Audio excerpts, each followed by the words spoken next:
So, what exactly is a short story? If you think it's just a novel that somebody put in the dryer and shrunk down, well, you're kind of missing the magic. Today, we're going to get into why the short story is this incredible, unique art form that has its own rules, demanding precision and a totally different way of thinking about storytelling. All right, let's just bust a huge myth right out of the gate.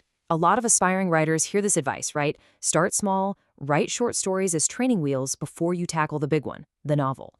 But is that really what they are? Well, if you ask the people who've actually mastered the form, the answer is a big, fat no. Author Louise Marburg flat out calls it a mistake. She says the short story is an art form all on its own, with its own set of rules. It's not a mini novel, it's a completely different beast. So, let's really dig into that. Let's break down why it's not just a mini novel and look at what makes these two forms so fundamentally different. This comparison here, it just nails the feeling of reading each one. Writer Jen Ashworth says a novel gives you this space to live inside a world, to wander around. It even has room for what she calls bagginess. But a short story, that's a distilled hit. It's an intense shot of something. It's all about packing a punch fast. And to really hammer this point home, I want to share a metaphor with you. It's brilliant, and I think it'll totally change how you think about writing short fiction. It comes from author Kirsty Logan, and it's just perfect. She says a novel is like wandering through an entire garden, right? You get to see everything, take it all in. But a short story? That's like peering through a keyhole. You don't see the whole garden, but that one little glimpse you get, it's incredibly specific and powerful. And here's the most important part of that metaphor. Just because you're looking through a keyhole doesn't mean the rest of the garden isn't there.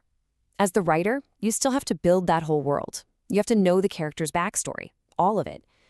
Your job, your real art, is to craft the perfect keyhole. You have to pick the exact right angle, the one view that tells the most powerful story. Okay, so if your job is to craft that perfect keyhole, how in the world do you actually do it? Let's get into some practical tips for really focusing your story. First things first, you gotta rein in your plot.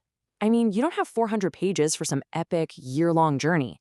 Author Louise Marburg suggests sticking to a really tight timeline, maybe a single day or just a week, and keep your cast of characters small. The point isn't to have a bunch of crazy plot twists, it's to explore one deep idea or one fascinating character in a really focused way. And kind of building on that, you have to put action before exposition. There's just no room in a short story for long, chunky paragraphs explaining a character's entire life story. Action is what moves things forward. You have to show us who these people are by what they do, not just tell us about them. This right here is a perfect example of making your dialogue work hard. Just look at the difference. The first one is, well, it's just filler, right? How are you? Fine. But the second one? Whoa, it's packed with story. We immediately learn that someone's disappointed, they want vodka, and hey, maybe they even have a problem. Every single word has to count.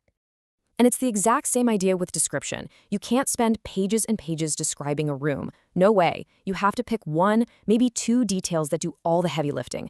A house that smells like mothballs? Boom, we get it. A character with striking green eyes? That's enough. You have to trust your reader's imagination to paint the rest of the picture. All right, now let's talk about character.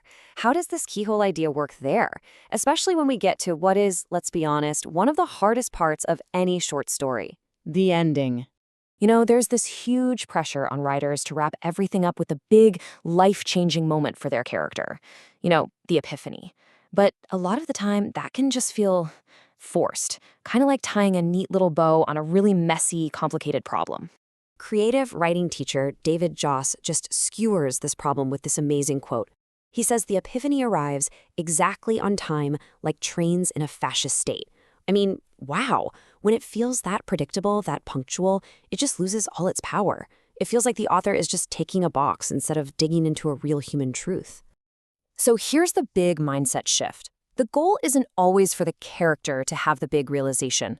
Often, the most powerful stories are the ones where the reader has the epiphany. You see something the character can't. You gain this new understanding of their situation, even while they're still stuck in it. And that creates this really cool, subtle partnership between you and the writer, and the story just hits so much harder. Okay, so let's tie all this together. What's the fundamental code? What's the philosophy you need to write a short story that really, truly lands with a punch? Well, it really comes down to these three things. 1, build the whole garden, do all that deep imaginative work, but then find the perfect keyhole to focus your reader's view. 2, trust your reader. Seriously, trust them to get the hints, to fill in the blanks, to be your partner in crime. And 3, make every single word count. Be ruthless. If a word isn't doing a job, it's gotta go. And that, right there, is the secret sauce. The real power of a short story isn't just in what's on the page, it's in what's not on the page. It's in the gaps. The writer gives you that perfect tiny glimpse, and your imagination does the rest, building a world that's so much bigger than the words themselves. So we'll leave you with this thought to chew on. As you go about your life or think about stories you want to tell, don't look for the giant sweeping epic. Look for the keyhole. Look for that one single moment, that tiny glimpse that holds an entire world inside it. So, what single moment is worth a story?